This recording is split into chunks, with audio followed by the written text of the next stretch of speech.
Hi, my name is Fred Sakamoto, periodontist from Columbus, Ohio.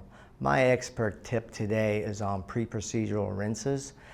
We've been doing pre-procedural rinses for a long time, mainly for surgical procedures.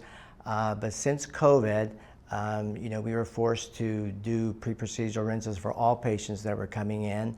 And then now that the pandemic is declining or ending, we have continued to do pre-procedural rinses and will continue for all of our procedures, including exams, post-ops, surgery, all of our periodontal procedures like root planing.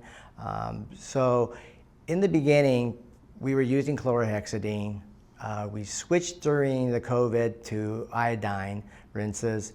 And then most recently, we have started using StellaLife, new product for us, which has gotten better patient acceptance. And we've also allowed the patient to continue to use us for post-surgery healing.